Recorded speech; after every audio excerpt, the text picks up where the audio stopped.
कथा जो आपण पचारचंती मु खाली एति कहबी जे राज्य सरकार सहित स्थानीय विधायक मिसिकी षड्यंत्र करिसंती गभीर षड्यंत्र करिसंती जहा फल रे बरिगुमा आज एनएससी होबाकू वंचित होइछि। सबु प्रकार मानदंड मापदंड जहा आपण कहले सबु प्रकार क्राइटेरिया अछि। विधानसभा रे प्रश्न जेतेबेले विधायक कले जे बरिगुमा को काहेकि एनएससी करा जाउ नाही तो विभागीय मंत्री प्रताप जेना उत्तर थिला जे सेठी 3073 लोक बास करछंती। देखंतु सर्वबृहत ब्लॉक होची बरिगुमा गाँ रे केवल 15,000 लोक अछंती। ता छड़ा राजस्व ग्राम दुलागुड़ा खुड़ीगुड़ा ए सब अच्छी तो 15,000 17,000 लोक जोठी माने भोटर जोठी अछंती निश्चित भाव में ताहाको एनएससी घोषणा करिया कथा। किंतु मंत्री को उत्तर रे तांको सहित सालिश करिकी तांको सहित गोटे फिक्सिंग करी क्वेश्चन आंसर फिक्सिंग करिकी विधायक चुप रहिले नीरव रहिले। आज पर्यंत बरिगुमा को एनएससी होबार वंचित करी गोटे नीरव द्रष्टा भाव में एमाने रहिसंती। बरिगुमावासी कर जो आशा थिला आकांक्षा थिला जो भरोसा थिला ताहाको कुठारघात करिसंती ताहाको पदाघात करिसंती।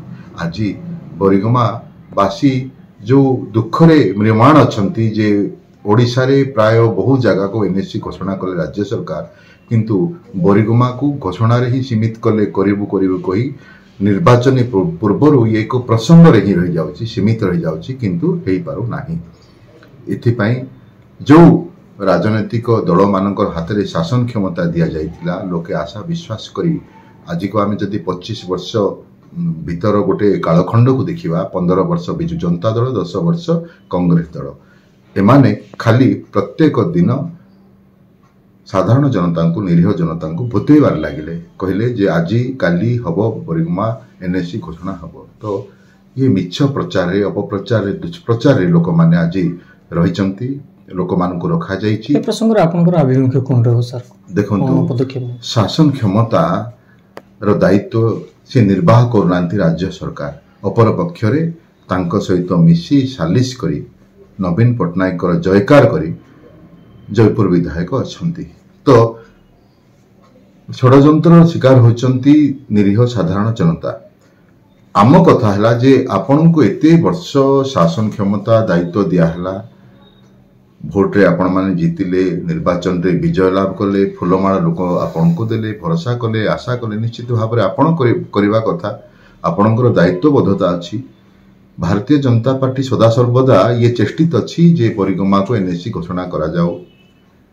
सर्वबृहत ब्लॉक आमे ओडिशा रे गोटे स्थानित हेछि तो ता प्रति आमर समस्तंकर स्वीकारोक्ति थिबा कथा आमर रहिछि सदिच्छा रहिछि जे हबो आंदोलन भी जारी रही एथि प्रति आमे बारंबार ए कथा को लेकिन चेतौछु। तो निश्चित भाव में देखंतु परिवर्तन रो गोटे समय आछि। शासन परिवर्तन नहेले लोक मानकर जो कल्याणकारी योजना मान अछि जेमिति कि बरिगुमा ब्लॉक को एनएससी करिवा ये राजनीतिक इच्छा शक्ति उपर निर्भर करे। जेते दिन पर्यंत राजनीतिक दल मानकर ये इच्छा शक्ति अभाव रहिथिबो सेते दिन पर्यंत ये सब कथा एमिति ही कथा रही।